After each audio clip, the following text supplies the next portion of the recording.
Well, ahoy there, cruisers. Let's take a look at our cruise packing tips. So, first things first, how much can you take? Well, most cruise liners let you take on a reasonable amount, whatever that is, but so we just say if you can carry it and if it fits in your cabin, you can go for it, there's no limitation. And also, don't forget that if you're doing a fly cruise or if you've got transfers booked, that there'll be a limitation on your luggage for them as well. Hand luggage is really important when on a cruise. It can take a few hours for your main luggage to get to your cabin.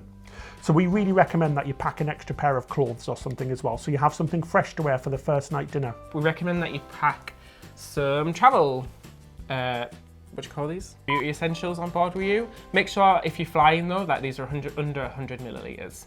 Yeah, and always make sure you pack your medication with you on your hand luggage as well. Just in case your main luggage goes missing or takes a few hours, it's great to have your must-needs with you as well. Another great thing to have is a pen. You're going to have loads of things to fill out at the port, or if you're flying in, when you might have to do a landing form, so it's always handy to have a pen on you.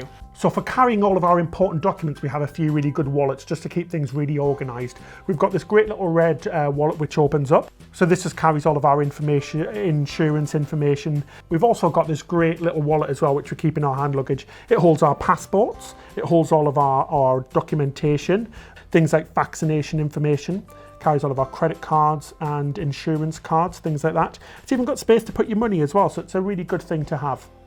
Another thing you'll need to take is photo ID, so we just take our driving licence.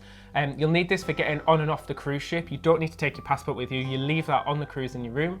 But I also take a photocopy of our passport with us, just in case something happens. You can't use it, but it will speed up the process if you do need to get your passport information. Definitely, we take photocopies of everything, not just passports and driving licences. We take photocopies of all of our insurance details and things like that, just so we always have them at hand. We'll always take a copy with us while we're at port and always leave one back in the cruise just in case. Okay, so now packing your main bag. We recommend you check how many formal nights there are going to be on your cruise, and if there's any fancy dress nights or theme nights, just so you're prepared.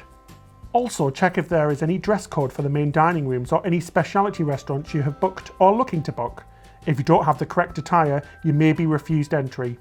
When packing for a cruise, we always pack layers. This is ideal, particularly if you're on a cruise which goes from a cold or to a warm climate. Pack separate so you can interchange your outfits. And even if you don't wear socks, we advise you take them. Some activities such as ice skating or rock climbing require you wearing socks and long trousers. Also, we always take a poncho, raincoat or fold down umbrella with us, just in case we encounter bad weather. An umbrella or poncho are ideal, as it takes up minimum space so that you can carry it off the ship with you. You also need to take some good walking shoes or trainers. Cruises, particularly those with lots of port days, have lots of walking involved. Another handy tip is, if you've got shirts, is to roll your belts up into the collar to stop them getting creased or crushed. To keep creases to a minimum, we also recommend you roll your clothes. This can stop some of the creases forming while packed. Okay, so we take on as much alcohol as we can, as well as soft drinks, so that we can keep costs down on board. You need to check with your cruise line what you can and can't bring. Also check if you can have them in your checked bag, as some cruise lines you have to have them in your hand luggage. Yeah, it usually is 2 bottles of wine that you're allowed to bring on per stateroom. We do recommend though, if you pack this in your main luggage, that you put a pair of shoes on either end just to keep it nice and safe, and it stops it from smashing. We always like to take a toiletry bag for our bathroom. We just unfold this and then hook it on the back of our bathroom door. It saves loads of space as the cabins and especially the toilets are usually very small. So as well as your usual toiletries that you're going to be packing in there, I also recommend that you take baby powder. This is super handy for getting sand off your feet. And I'm a total overpacker, and I pack for any sort of scenario that might come up.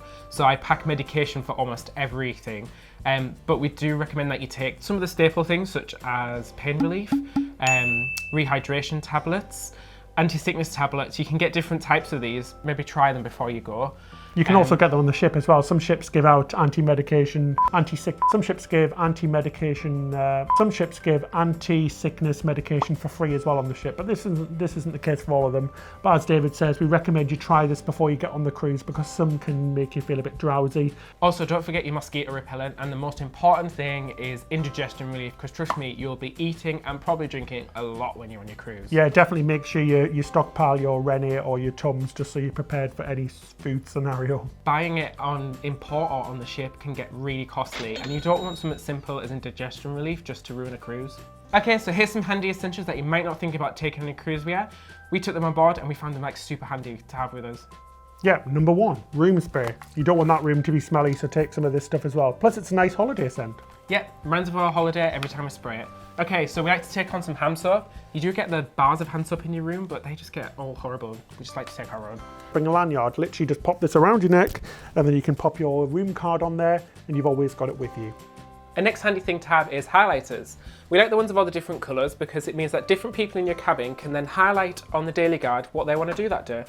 Rooms can get really dark on a night, so we like to take a little light up LED cube. This is just an ice cube which we got in one of the drinks on board. Pop this in our bathroom, then we've always got a night light on the evenings. Okay, next up, a portable charger. We've got this really cool brick one. It lasts for ages. It's just handy for when you're getting off the ship. You can charge your phone, especially if you're using it for photos and any other electrical devices you've got with you. We always take a bottle opener as well. This is great for when you're in port and just need to open a bottle of beer or something. And don't forget any adapters. Check if you need to use an adapter to use any of the electrical outlets on the ship, and if you've got anything like a shaver or anything like that, you need an adapter for that. So some sleeping essentials that we like to take are a night mask to keep the light out on a night. We also take earplugs as well because the cabins can get quite creaky when the seas are a little bit rougher. A little mini hand sanitizer as well is really good for when you're just before eating, while on the ship or off the ship, just keeps them germs away. Also, we take laundry detergent.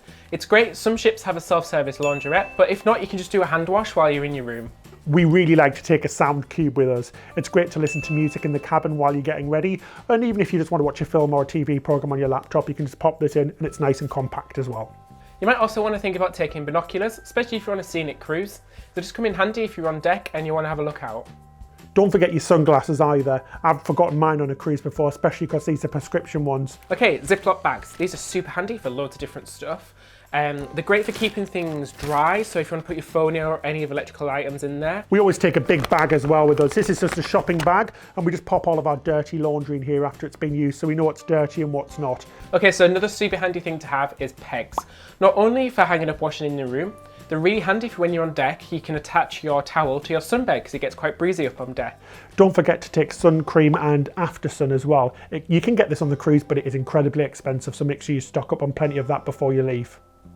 We also think it's a nice gesture to bring a little gift for your stateroom host from home, such as some chocolate, just to show you appreciate them.